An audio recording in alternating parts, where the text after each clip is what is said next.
ጤና ይስጥልን እንዴት ዋላችኋል ተመልካቾቻችን 7 ሰዓት ሆኗል ከኢትዮጵያ ቴሌቪዥን የሰዓቱን ዜናዎች ይዘን ቀርበናል በቅድሚያም ዋና ዋናዎች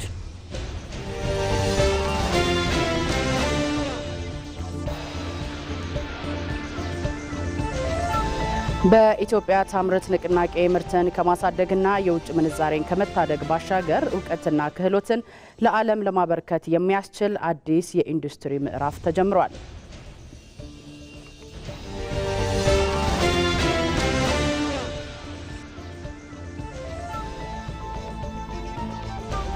በኢትዮጵያ እየተገነቡ የሚገኙ ፕሮጀክቶች የጋራ ትርክትን በመገንባት ረገድ ፋይዳቸው የጎላ ነው።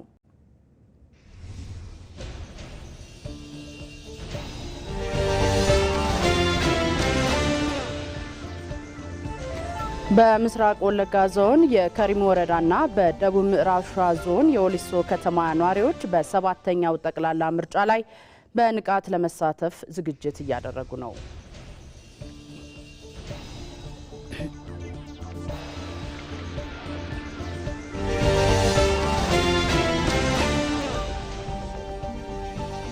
ከውጪ ቴሄራን ለዋሽንግተን ያቀረበችው ባለ 14 ነጥብ የሰላም እቅድ የዲፕሎማሲው መድረክ የመጨረሻ ተስፋ ተደርጎ ተወስዷል።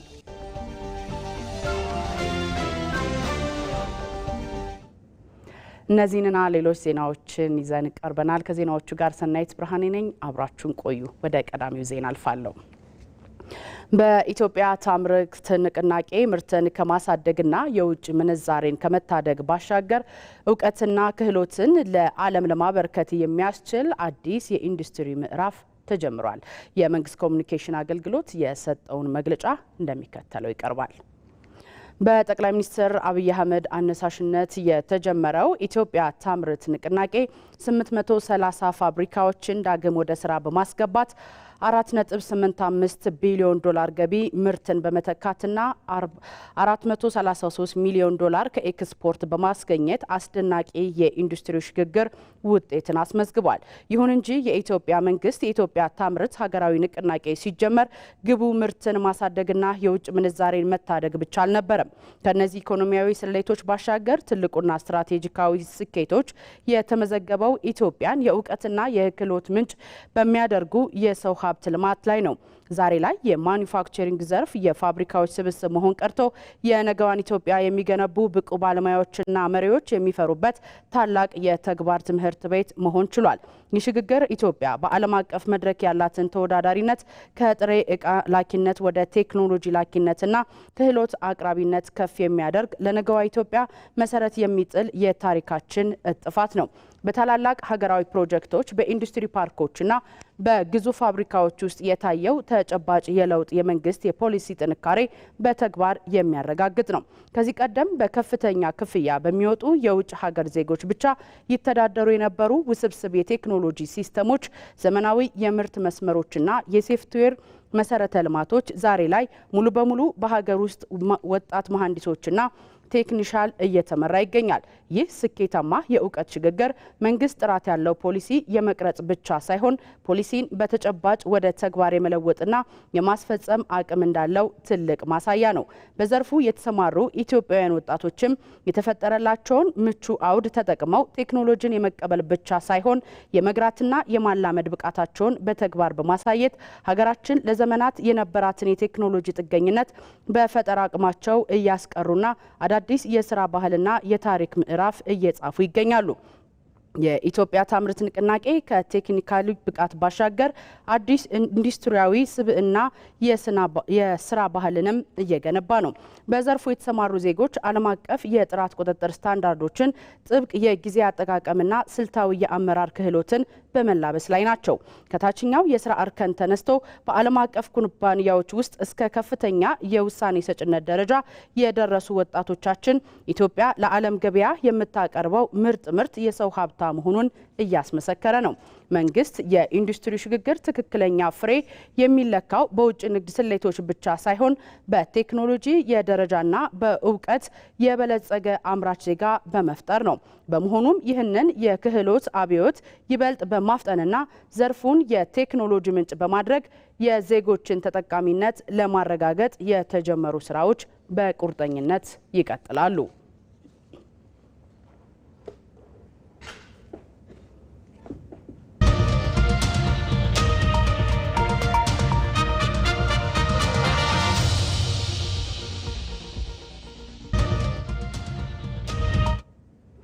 ምርጫን ወደ ተመለከቱ ዘገቦቻችን እናልፋለን። ለሰባተኛው ጠቅላላ ምርጫ ተፎካካሪ ፖለቲካ ፓርቲዎች በህገ መንግስታዊ ጉዳዮች ላይ የሚያደርጉትን ማሻሻያ በማቅረብ ውይይት አካሂደዋል። አንዳንድ ተፎካካሪ ፖለቲካ ፓርቲዎች ሰላምና መረጋጋት በሀገሪቱ እንዲሰፍን ህገ መንግስታዊ ማሻሻያ መደረግ አለበት፣ ፓርቲዎች በጽኑ ያምናል ብለዋል። አስማረ ብርሃኑ ተጨማሪ አለው። ለሰባተኛው ጠቅላላ ምርጫ ተፎካካሪ የፖለቲካ ፓርቲዎች እያደረጉት ባለው ክርክር ህገ መንግስታዊ ጉዳዮችን በተመለከተም አሁን ባለው ህገ መንግስት ላይ ያላቸውን አቋምና በምርጫው አሸናፊ ከሆኑ ስለሚያደርጉት ማሻሻያ በማቅረብ ክርክር አድርገዋል። ሰላም ለኢትዮጵያ ጥምረት ፓርቲ የመንግስት የመዋቅር ስርዓቱ ፕሬዝዳንታዊ እንዲሆን አድርጎ እንደሚያሻሽል ነው ያስታወቀው። ጥምረታችን ኢትዮጵያ በጥልቅ የተሻሻለ ህገ መንግስት ወይም ህገ መንግስታዊ ስርዓት ያስፈልጋታል ብለን እናምናለን። ጥምረቱ ቢመረጥ የመንግስት መዋቅር ስርዓቱ ፕሬዝዳንታዊ እንዲሆን እናደርጋለን። ይህም ጠንካራ አስፈጻሚ መዋቅርና በሶስቱ የመንግስት አካላት መካከል ግልጽ የሆነ የስራ ክፍፍልና ቁጥጥር ስርዓት እንዲኖር እናደርጋለን። ግጭት የማይፈጥር አንድነትን የሚያጠናክር ሚዛናዊ ተመጣጣኝ የፌዴራል ስርዓት ተግባራዊ እንዲሆን እንሰራለን። የፌዴሬሽኑ አወቃቀርም የፌዴራል መንግስት ክፍላተ ሀገራትና የአካባቢ አስተዳደር መዋቅሮች እንዲኖሩት እናደርጋለን።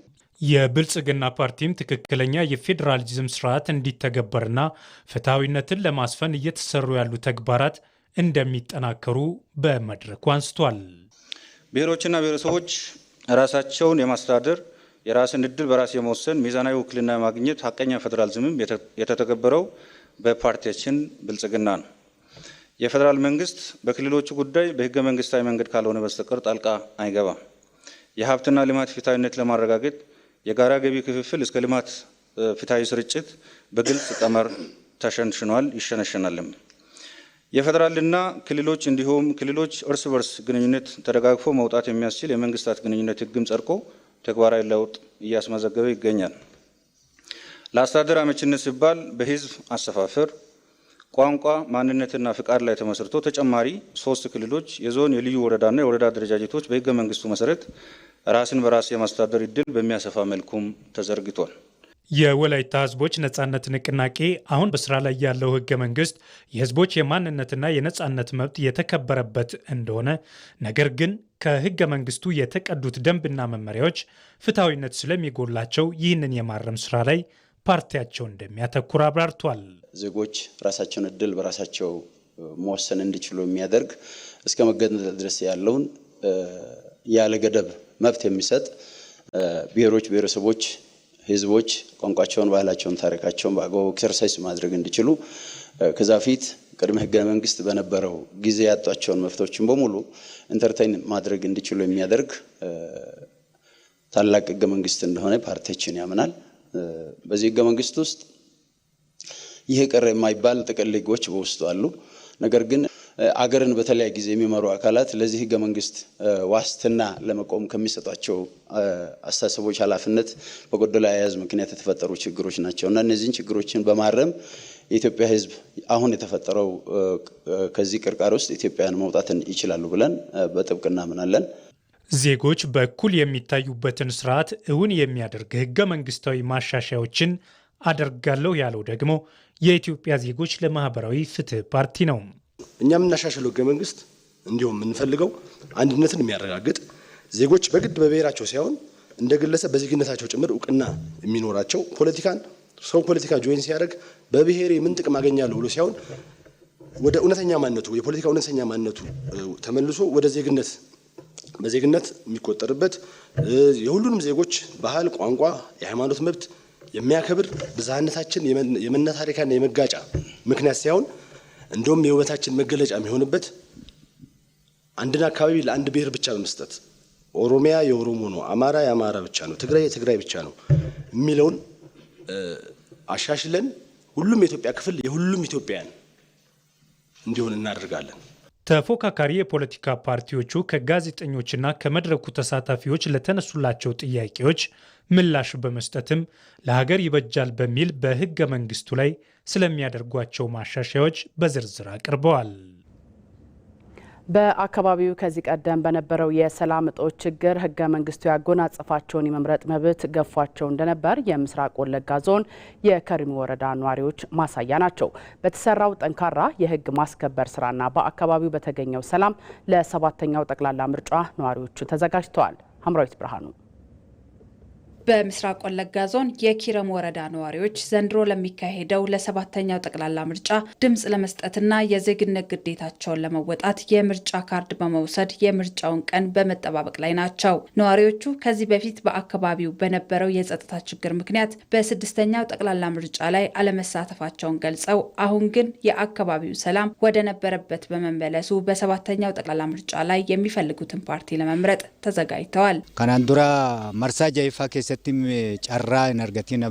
ከዚህ በፊት በአካባቢያችን በሰላም እጦት ምክንያት ስድስተኛውን ዙር ሀገራዊ ምርጫ ሳንሳተፍ ቀርተናል። በዚህም በሰላማችን በመሰረተ ልማታችን ላይ የደረሰብንን ችግር የሚሰማንና ወደ መንግስት የሚያደርስልን አካል አሳጥቶናል። አሁን ግን በመጣልን ሰላም የዘንድሮው ምርጫ ለመሳተፍ የመምረጥ መብታችንንም ለመጠቀም ቀኑን እየተጠባበቅን ነው ያለነው። ፍለኖ መርሳጃ አፋረቲ ስድስተኛውን ሀገራዊ ምርጫ በሰላም እጦት ሳቢያ የአካባቢው ነዋሪዎች አልተሳተፍንም። በአካባቢያችን የልማት የሰላምና የማህበራዊ ችግሮች ሲደርሱብንም ቆይተዋል። አሁን ሰላም መጥቶልን ወደ ሰላማዊ እንቅስቃሴ ተመልሰናል። ለዘንድሮ ምርጫም ተዘጋጅተናል። መምረጣችን ያለብንን የመሰረተ ልማትና የልማት ችግሮች መንግስት አይቶ እንዲፈታልን ያስችለናል። ፍለኖን የሮ ደርቤ ያለፈው ምርጫ ባለመምረጣችን የህብረተሰብ ተወካይ አተን ነበረ። ለመብታችን ተሟጋች አመራርም አልነበረም። ይህም ለበርካታ ችግሮች ዳርጎን ቆይተናል። ዛሬ ግን ይህንን አልፈን የሚሆነንን መንግስት የብሔር ብሔረሰቦች መብት የሚጠብቅ ለመምረጥ ትልቅ ዝግጅት ላይ ነው ያለነው። አካባቢያት ፍለኖን ዋንጌጌ ፈሙስ በሀገር አቀፍ ደረጃ ምርጫ ስለሚካሄድ እኔም እንደ አንድ ዜጋ ተመዝግቤ ካርድ ወስጃለሁ። በቀኑም ወጥቼ ለመምረጥ ዝግጅቴን ጨርሻለሁ። ምርጫው ሰላማዊ ሆኖ እንዲጠናቀቅ ሁሉም ሲመርጥ ሰላሙን በቅንጅት እየጠበቀ ድምጹን መስጠት አለበት። ፍለኖ ኩን ከራናጋ ከጥሙረሙ ይህ ምርጫ በሰላማዊ መንገድ እንዲጠናቀቅ ህብረተሰቡ በቀኑ በነቂስ በመውጣት ይሆነኛል የሚለውን ፓርቲ መምረጥ አለበት። በሌላ በኩል ደግሞ ህብረተሰቡ በመቀናጀትና በመናበብ ሰላሙን ሊጠብቅ ይገባል። ኖቲስ አከደርገ ጌሳቲ እንደ ወጣት የምንፈልገውን ፓርቲ ለመምረጥ በተለይ የዲሞክራሲ የልማት እንዲሁም ለህብረተሰቡ ሰላሙን የሚያስጠብቅና ለአፍሪካ ምሳሌ የሆነ መንግስት ለመምረጥ ተዘጋጅተናል። ለምርጫው ስኬታማነት ወጣቶች በአካባቢው ሰላምን በማስጠበቅ ረገድ ትልቅ ድርሻ ወስደን እየተንቀሳቀስን ነው። ራኮሌ ከነዱረ ጅራን ሰነቤካ ዋስኒ ዋንተ ዳፍ ከዚህ በፊት የነበሩ ችግሮች እንዳይደገሙና ይህንን ምርጫ ከግብ ለማድረስ የአካባቢውን ሰላም በመጠበቅ በሰላማዊ መንገድ እንዲጠናቀቅ ማድረግ ከህብረተሰቡም ይጠበቃል። በግንቦት ወር የሚካሄደው ምርጫ አሳታፊና ዲሞክራሲያዊ ሆኖ በስኬት እንዲጠናቀቅ ሁሉም የዜግነቱን ግዴታ ሊወጣ ይገባል።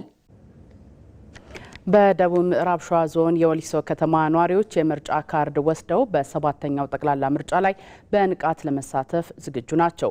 ምርጫ የሀገር ግንባታ ግቦች የሚሳኩበትና የዲሞክራሲ ስርዓት የሚገነባበት በመሆኑ ለምርጫ ከፍተኛ ትኩረት ሊሰጥ እንደሚገባም ነዋሪዎቹ ይናገራሉ። ኤጃን ጀፈታ ተጨማሪ አላት። ምርጫ የሀገር ግንባታ ግቦች የሚሳኩበት የህዝብ ሉዓላዊ ስልጣን የሚረጋገጥበትና የዲሞክራሲ ስርዓት የሚገነባበት ነው። በደቡብ ምዕራብ ሸዋ ዞን የወሊሶ ከተማ ነዋሪዎችም ለሰባተኛው ጠቅላላ ምርጫ ከፍተኛ ትኩረት በመስጠት የምርጫ ካርዳቸውን በእጃቸው አስገብተዋል። በድምጽ መስጠቱም በንቃት ለመሳተፍ ዝግጁ ናቸው። ከደርገጌሰ ቶኮቲ ካርዲ ፍለኖ ፉደዴ እንደ አንድ ወጣት የምርጫ ካርድ ወስጄ ሀገር ያሻግራል ኢኮኖሚውንም ያሳድጋል የምለውን ፓርቲ ለመምረጥ ተዘጋጅቻለሁ። ያና ከደረጋገሰ ተቆጣማ ካርድ ፍለኑ ፈደች እንደ ወጣት ምርጫው ሰላማዊና ዲሞክራሲያዊ ሆኖ እንዲጠናቀቅ የበኩላችንን ኃላፊነት መወጣት አለብን። ለወጣቶች ማስተላለፍ የምፈልገው የትኛውም ወጣት ምርጫው በሰላማዊ መንገድ እንዲጠናቀቅ ኃላፊነቱን መወጣት አለበት። ጉያ ፍለኖን እትከነሙ ሰነትሞ ካሰገሌ ኮዴቢሶደብ ቆባተው ኳሱማንፍ ሶም በርባል ተፎካካሪ ፓርቲዎችም የሚጠበቅባቸውን ኃላፊነት መወጣት አለባቸው። ስለዚህ ወጣቶቹ እንደ ነገ ሀገር ተረካቢ ምርጫው ሰላማዊና ዲሞክራሲያዊ ሆኖ እንዲጠናቀቅ የሚጠበቅባቸውን ኃላፊነት መወጣት ይኖርባቸዋል። ቀጣይ ትውልድ የሚኮራበትና ጠንካራ ኢትዮጵያ የሚያስተላልፍ የፖለቲካ ፓርቲ እንደሚመርጡም ነዋሪዎቹ አረጋግጠዋል። ብየ ከነቲ ፉሲሱ ከሰቲ ገይን ደርገጎታ ኡላናዳ ሀገርን ለማስቀጠል የወጣቶች ሚና ከፍተኛ ነው። ትላንትም ሀገርን ጠብቆ ለአሁን ያደረሰው ወጣቱ ነው። አሁንም ሀገር ሰላሟ ተጠብቆ እድገቷ እንዲቀጥል እኔም የድርሻዬን ለመወጣት ዝግጁ ነኝ። namni ሁሙሪንሳ ገይ ከሞዩ ፍለኖ አርጫይ ተቆማለ ፍላችሁ ቀባችሁ ነው። ተፎካካሪ ፓርቲዎችም የሚጠበቅባቸውን ኃላፊነት መወጣት አለባቸው። ስለዚህ ወጣቶች እንደ ነገ ሀገር ተረካቢ ምርጫው ሰላማዊና ዲሞክራሲያዊ ሆኖ እንዲጠናቀቅ የሚጠበቅባቸውን ኃላፊነት መወጣት አለባቸው ላለው ለዲሞክራሲያዊ ስርዓት መጎልበት የወጣቶች ሚና ከፍተኛ በመሆኑ የወሊሶ ከተማ ወጣቶች በምርጫው ድምጽ ከመስጠት ባለፈ ሂደቱ ነፃና ፍትሃዊ ሆኖ እንዲጠናቀቅ የነቃ ተሳትፎ እያደረጉ ነው። ዘገባው የወሊሶ ከተማ ኮሙኒኬሽን ጽሕፈት ቤት ነው።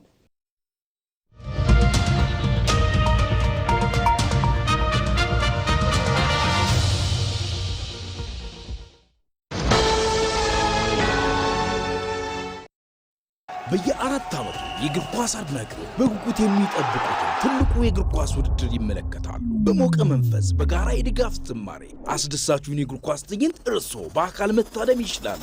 እድሜ ለቪዛ በኢትዮጵያ ንግድ ባንክ ቪዛ ካርድ የግብይት ክፍያውን ሲፈጽሙ የዓለም ዋንጫ የእግር ኳስ ጨዋታዎችን በቀጥታ መመልከት የሚያስችሉትን ዕድል ያገኛሉ።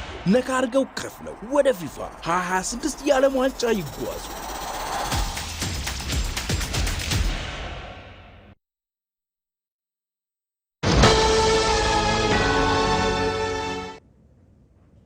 ተመልካቾች ከኢትዮጵያ ቴሌቪዥን የቀን 7 ሰዓት ዜና ነው እየተከታተላችሁ የምትገኙት። ወደ ሌሎች ዜናዎች እናልፋለን። በኢትዮጵያ ጠንካራ ሀገረ መንግስት ለመገንባትና ህዝባዊ አንድነትን ለማጽናት የመገናኛ ብዙሃን ሚና የላቀ ነው። የሚዲያ ተቋማት ልዩነቶችን ከሚያገሉ ትርክቶች በመውጣት ህዝቦችን በሚያቀራርቡና በጋራ የሀገር ግንባታ አጀንዳዎች ላይ ትኩረት አድርገው ሊሰሩ ይገባል።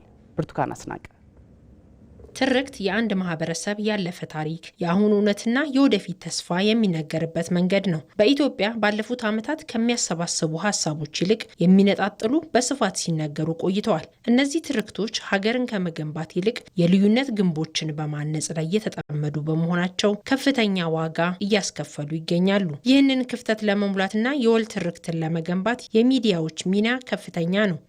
አሁን የምንኖርበት ስቃይ ሁሉ የትናንትና ስቶሪ ውጤት ነው።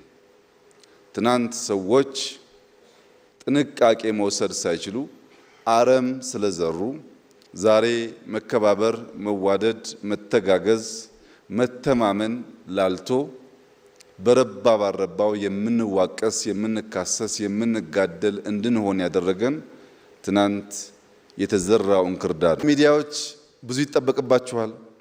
የኢትዮጵያን ልክ፣ የኢትዮጵያን እውነት፣ የኢትዮጵያን ፍላጎት መግለጥ አለባችሁ።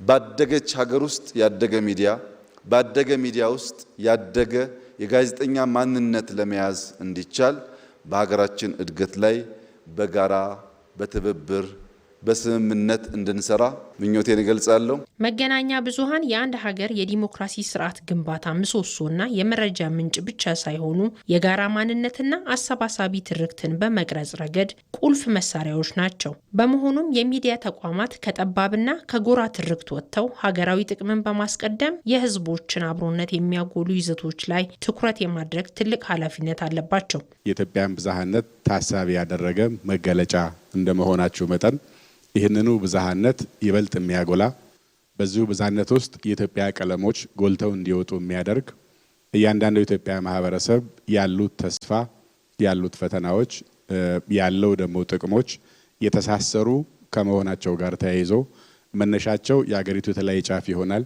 መዳረሻቸው ግን አንድ ላይ ተያይዘን ጠንካራ ሀገር ለመገንባት የምንንቀሳቀስ መሆናችንን ግምት ውስጥ ያስገባ ይህንኑ የሚያዳብር ኃላፊነት የምትወጡ ከመሆናቸው ጋር ተያይዞ ተለቅ ይላል ድርሻችሁ ማለት ነው። በሀገረ መንግስት ግንባታ ሂደት ውስጥ በልዩነት ውስጥ ዘላቂ አብሮነትን የሚገነቡ አንድነትን ማጉላት ወሳኝ ነው። በተለይም ህብረ ብሔራዊ አንድነትን የሚያጠናክሩና ወንድማማችነትን የሚሰብኩ ይዘቶችን በማስተላለፍ አፍራሽ ፕሮፓጋንዳዎችን መመከት ከመገናኛ ብዙሃን ተቋማትና ከባለሙያዎቻቸው የሚጠበቅ ሙያዊ ግዴታ ነው። ሁሉም ማህበረሰብ በተገነባ ቁጥር ትልቋ ኢትዮጵያ፣ ግዙፏ ኢትዮጵያ የተዋሃደች፣ የተደራጀች፣ ግን ብዙ መልክና ብዙ ቅርጽ ያላት ሀገር ሆና መውጣት ትችላለች። ይሄም አጠቃላይ ሀገራችን እያደገች በሄደ ቁጥር እየጎለበተ የሚመጣ ትሩፋቱ ወደ ታችም የሚሄድ እናንተ ደግሞ ከታች በምትሰሩት ስራ በምትገነቡት አቅም በምትፈጥሩት አመለካከት አንድነትና የስራ ትጋት የህይወት ተመክሮ ሁሉም ማህበረሰቦቻችን የበለጠ እያደጉ እየጎለበቱ እንዲመጡ ማድረግ የሚያስችል ስራ በመስራት ላይ እንደመሆናችሁ ይሄ ትግግዝ ይሄ መናበብ ይሄ መተጋገዝ ተጠናክሮ የሚቀጥል ይሆናል ማለት ነው። በወል ትርክት ዙሪያ የሚዲያ ባለሙያዎችን አቅም በመገንባትና የልህቀት ማዕከላትን በማጠናከር በኢትዮጵያ የሀገረ መንግስት ግንባታ በጽኑ መሰረት ላይ ለማቆም በትኩረት እየተሰራ ይገኛል። በኢትዮጵያ እየተገነቡ የሚገኙ ፕሮጀክቶች የጋራ ትርክትን በመገንባት ረገድ ፋይዳቸው የጎላ ነው። የነጻነት ተምሳሌትና የአኩሪ ታሪክ ባለቤት የሆነችው ኢትዮጵያ ማንነቷን የሚገልጡ ስራዎች አለመኖሩም ቁጭት የሚፈጥር ሆኗል። ከቅርብ ጊዜ ወዲህ እየተገነቡ የሚገኙ ፕሮጀክቶች ግን ተስፋ ሰጪ ሆነዋል። መሀሪ አለሙ ኢትዮጵያ በየዘመናቱ የተለያዩ የፖለቲካ ፍልስፍናዎችን እያስተናገደች ብዝሃ ሃይማኖትንም ሆነ ቋንቋዎቿን ከባህልና ቀለሟ ጋር አብዝታ ይዛለች። እነዚህ ብዝሃ ሀብቶቿን አንዳንዴ እያስማማች፣ ሌላ ጊዜ ልዩነት እየፈጠረ መቃቃርም ሆነ ቁርሾ፣ ፍቅርና ሐሴትን በየፈርጁ አስተናግደዋለች። ታዲያ ከዚህ በፊት የነበሩ አለመግባባቶችን በመፍታት ልዩነትን ለውበት ብዝሃነትን ለጌጥ አድርጎ በጋራ መገንባት ከኢትዮጵያዊ ሁሉ የሚጠበቅ ተግባር ነው። ጋራ ሆኖ የጋራ ትርክትን የመገንባት ስራ ብዙ ስራ ይጠበቅብናል። ምክንያቱም ላለፉት ብዙ አመታቶች የተሰሩ መጥፎ ትርክቶች አሉ። አንዱ ጨቋኝ ሌላው ተጨቋኝ አድርጎ የመስራት፣ አንዱ ደሃ ሌላው ሀብታም፣ አንዱ ባሪያ አንዱ ገዢ አይነት ተደርጎ ብዙ ስራዎች ተሰርተዋል። ያንን ሁሉ አልፈን ዛሬ የደረስንበትና በጋራ ደግሞ ወደፊት ልንገነባት የሚገባውን አገራችንን በጋራ ትርክት ማስተሳሰሩ በጣም ወሳኝ ነው ብዬ ነው የማስበው። ምክንያቱም አንዱን ተበዳይ አንዱ በዳይ አድርጎ መሳል ለማንም ያላዋጣ መሆኑን አይተናል። ኢትዮጵያውያኖች ደግሞ በጋራ ማደግ ካልቻልን ሁላችንም ፌል ነው የምናደርገው ብዬ ነው የማስበው። ይቺ የታላቅ ሀገር አርያ የታሪክና የነጻነት ተምሳሌት የሆነችው ሀገር ህዝቦቿን የሚያግባባና ታሪካዊ መሰረት የሚሆን የማንነቷ መገለጫ ለምን አልነበራትም የሚለው ሁሌም ጥያቄ የሚፈጥር ነው። ይህን ቁጭትን በተስፋ ለመሰነቅ ለነገ ትውልድ መሰረት ለመጣል ኢትዮጵያዊ ኩራትና ማንነትን የምታጎላበትና የምትታወስበት ውጥን አለመኖሩም ታሪኳን በሚገባው ልክ ያለ መገለጥ ሌላው ቁጭት ነው። አድዋ ሙዚየም፣ የፓላስ ሙዚየሞች ቀላል ትርጉም ይሰጣቸው አይደሉም። ሰው ታሪኩን ማንነቱን እያወቀ ትክክለኛ የሆነ ናሬሽን እየገነባ በኢትዮጵያዊነት እየኮራ መሄድ አለበት። አፍሪካ ውስጥ ከሁሉም ሀገራት በኮሎኒ ተገዝተዋል። ግን ሁሉም ሀገራት ከሞላ ጎደል የሄድኩባቸው ስትሄድ አበባ የምታስቀምጥበት ነፃ ያወጡበትን ቀን የሚያከብሩበት ቦታ አላቸው። እኛ እኮ አድዋ ሙዚየም እስከሰራንበት ጊዜ ድረስ የውጭ ሰው ስቴት ቪዚት ቢመጣ እዚህ ጋር ሄደህ አበባ አስቀምጥ የምንልበት ቦታ እኮ አልነበረንም እንደ ሀገር። ይሄ በጣም አሳፋሪ ነገር ነው ኢትዮጵያን ለሚያክል ሀገር። አንደኛ ብቸኛዋ ያልተገዛች ሀገር እና የድል በዓል የምታከብር ሀገር ናት። ሌላው የሚያከብረው ነፃ ያወጣበትን ጊዜ ነው፣ እኛ ያሸነፍንበትን ጊዜ ነው። ያን የሚያክል ትልቅ ታሪክ ኖሮን ግን እንግዳ ሲመጣ ለጀግኖች አበባ አስቀምጥ ታሪካችን የምንልበት ቦታ አልነበረንም። ፓላሶቻችን በጣም አሳፋሪ ነበሩ፣ ለውጩም ሰው ለውስጡም ሰው።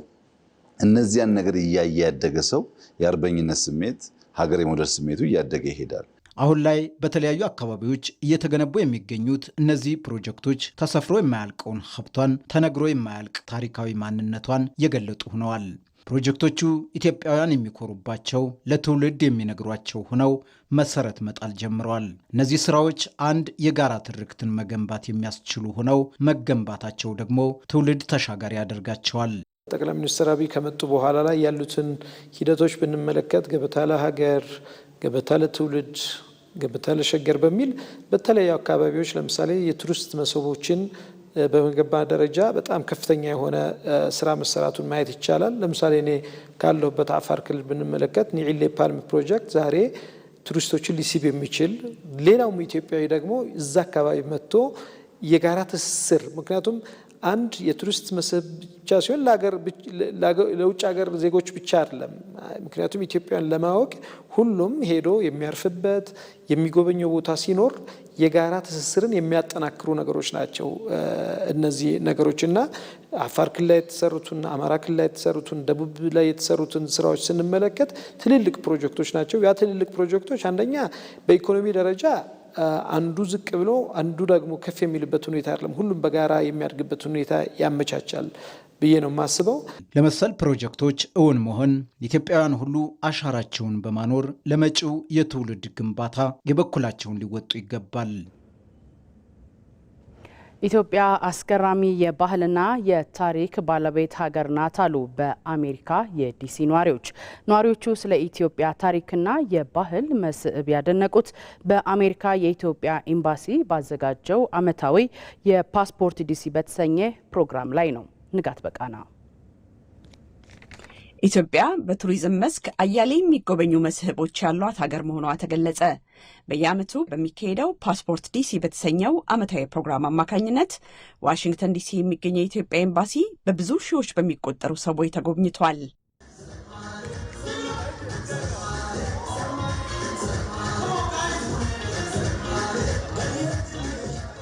የኢትዮጵያ የባህልና ቱሪዝም መስህቦች በፎቶግራፊ ኤግዚቢሽን፣ የኢትዮጵያ የባህል ምግቦች፣ ሙዚቃ፣ በአጠቃላይ ኢትዮጵያን የሚያስተዋውቁ ዝግጅቶች ለእይታ ቀርበዋል።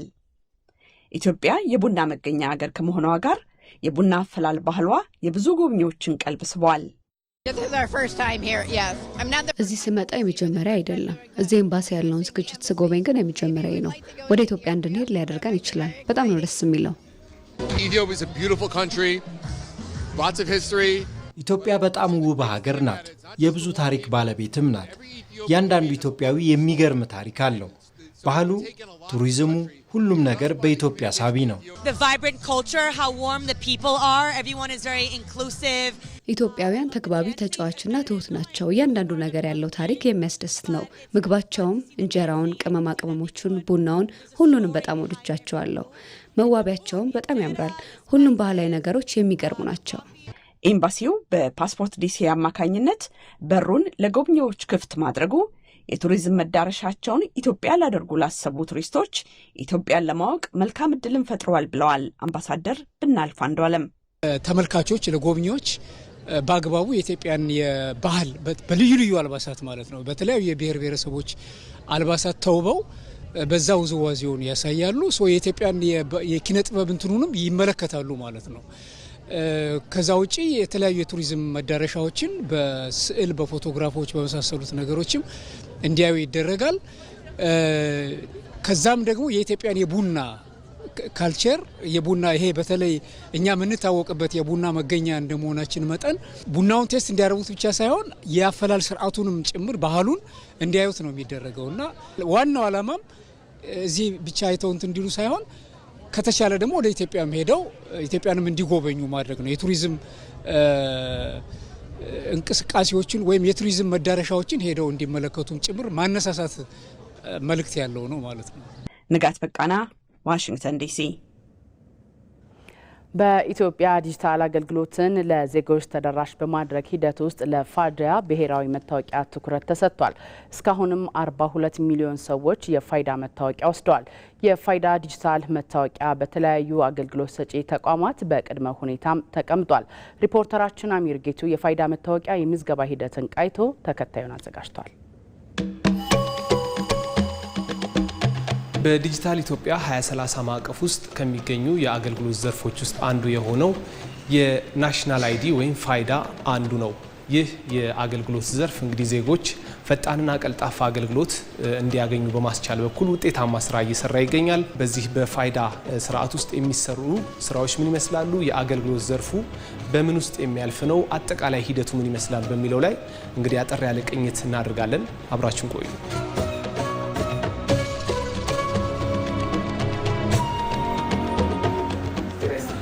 ሰላም፣ እንዴት ነህ? ሁሉ ሰላም? አለን ይመስል።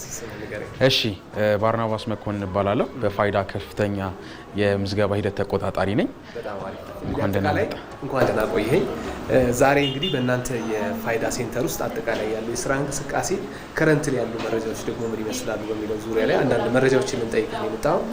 እዚህ በዋናነት ምን ይሰራል የሚለው እስኪ ንገረኝ። በጣም አሪፍ ሰው እንግዲህ እዚህ የምንገናኝበት ቦታ አሁን 4 ኪሎ የዩኒቲ ፓርክ ወይም ደግሞ አንድነት ፓርክ የምንለው ቦታ ነን ያለ ነው። ሰው ናሽናል አይዲ አንዱ የምዝገባ ሂደቶች የሚቆጣጠርበት አንዱ ቅርንጫፋችን ነው። ሰው በሁለተኛ ደረጃ ደግሞ ፖስታ ቤትም አለን። ዛሬ እዚህ ያለንበት ቦታ ከረንትሊ እየሰራን ያለ ነው ምንድነው ብዙ ጊዜ ተመዝጋቢዎቻችን ከተመዘገቡ በኋላ ቴክስት አይደርሳቸውም ወይም ፋይል አይደርሳቸውም። እሱም በተለያዩ መንገዶች ይሆናል። በእነዚህ መንገዶች ቴክስት የማይደርስባቸው መንገዶች ሶልቭ ብናደርግበት አንዱ ስቴፓችን እዚህ አለ ማለት ነው። በተመሳሳይ ደግሞ አንዳንድ ሰው ከተመዘገበ በኋላ ፋይዳውንም ካገኘ በኋላ ኢንፎርሜሽን መቀየር ይፈልጋል። ለምሳሌ ስሙን ሊሆን ይችላል፣ ፎቶ ሊሆን ይችላል። በእነዚህ መንገዶች ይሄኛውንም አንደኛውን ስቴፕ ምንቀጥልበትና ምንሰራበት አንዱ ሁኔታ እዚህ እናገኛለን ማለት ነው። ሁለት የሆኑ ሰርቪሶች እዚህ ከረንትሊ እየሰጠን እንገኛለን። አዳዲስ ምዝገባዎች በተለይ ደግሞ አሁን እንደምታውቀው የተለያዩ የፋይናንስ ተቋሞች፣ ባንኮች ከፋይዳ መታወቂያ ጋር ከናሽናል አይዲ ጋር አገልግሎታቸውን እያያያዙ ነው እና ከሱ ጋር የተያያዙ መረጃዎች ካሉ እስኪ ንገረኝ።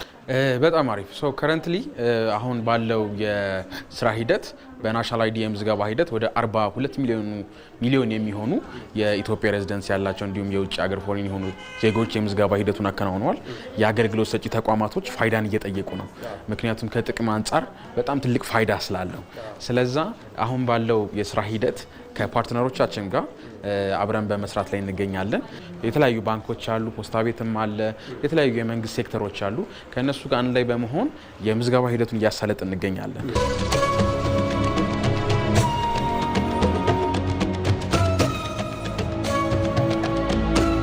እዚህ ናሽናል አይዲ ከባንክ ጋር ለማገናኘት ነበር የመጣሁት። ምዝገባውንም በአግባቡ አግኝቻለሁ። ከባንክ ጋር ማገናኝተውልኛል። የስም ስህተትም አድርጌ የነበረ ማስተካከያ እሱንም በአግባቡና በቀልጣፋ ሁኔታ ረድተውኛል እና አመሰግናለሁ። ወደዚህ የመጣሁት ባንክ ቤት ሄጄ የባንክ ደብተሬን ከባንክ አካውንት ጋር ለማስተሳሰር ስሞክር ኦቲፒ አልገባች ስለኝ ነው ወደዚህ የመጣሁት። ስለዚህ ባንክ ቤቱ ልክ ኦቲፒ አልገባ ስላቸው የናሽናል አይዲ ኦቲፒ አልገባ ስላቸው ቀጥታ ወደዚህ ነው ይላኩኝ። ስለዚህ ወደ ፖስታ ቤት ኦፊሱ መጥቼ አሁን አገልግሎት አግኝቼ ኦልሬዲ ሁሉም ነገር ፊክስ ሆኖልኝ ወደ ባንክ ቤቱ እየተመለስኩኝ አሁን።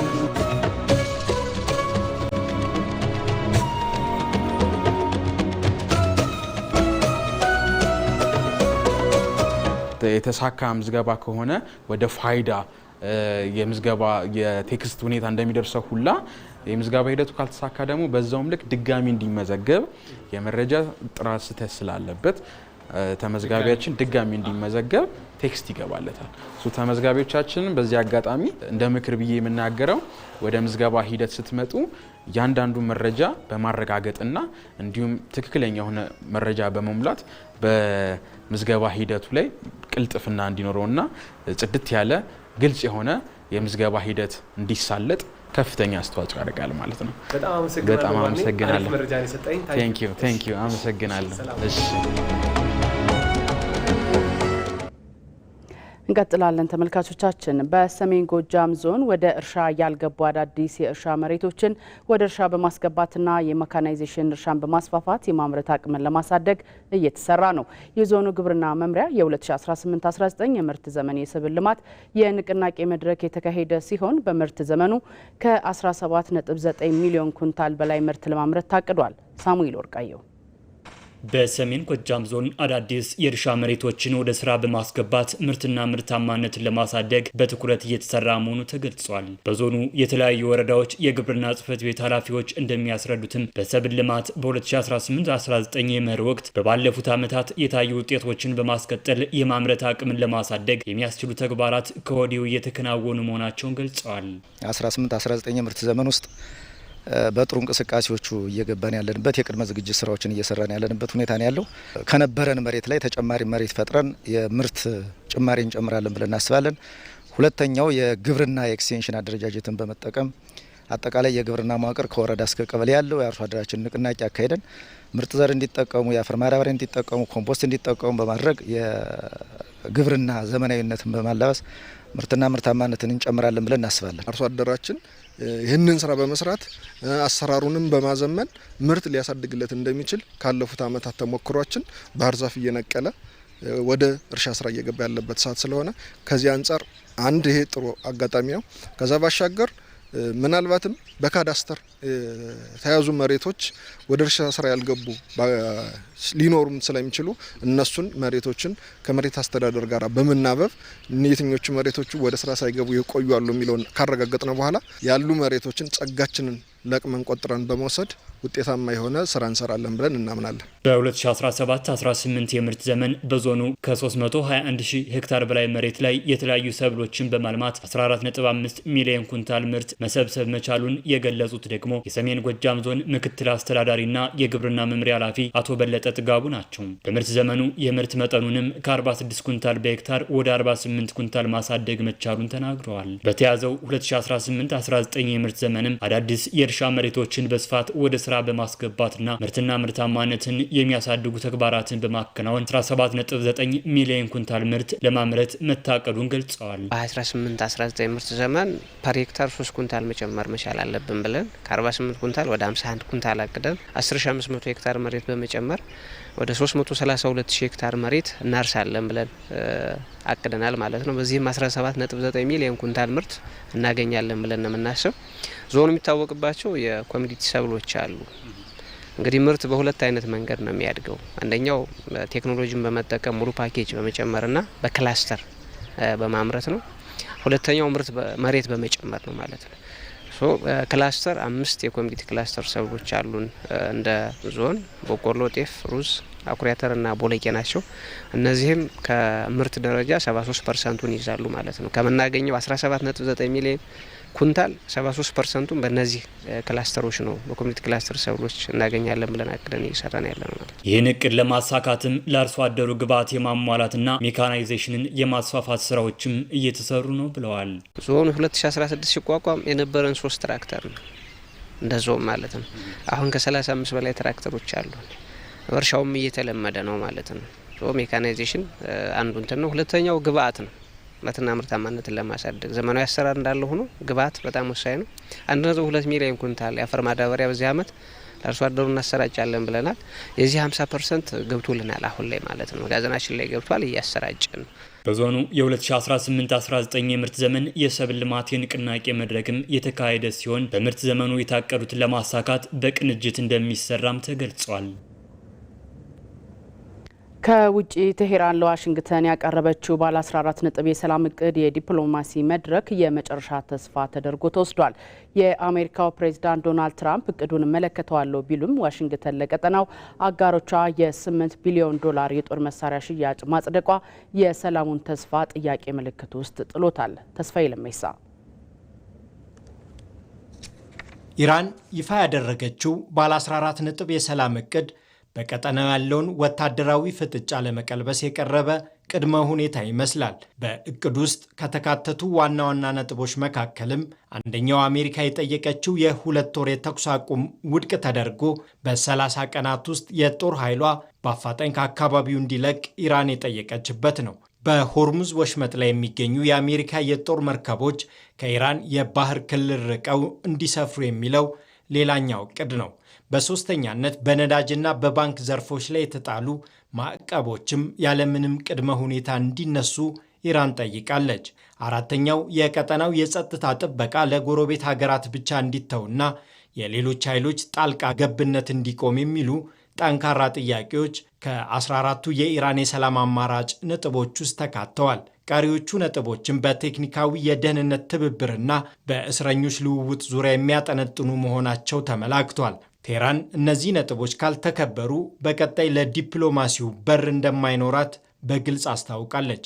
የአሜሪካው ፕሬዝዳንት ዶናልድ ትራምፕ በኢራን የ14 ነጥብ የሰላም እቅድ ላይ እንደተናገሩት ከኢራን የቀረበውን አዲስ እቅድ በቅርቡ እንደሚመለከቱት ገልጸው ሆኖም እቅዱ ተቀባይነት ይኖረዋል ብዬ መገመት አልችልም ብለዋል።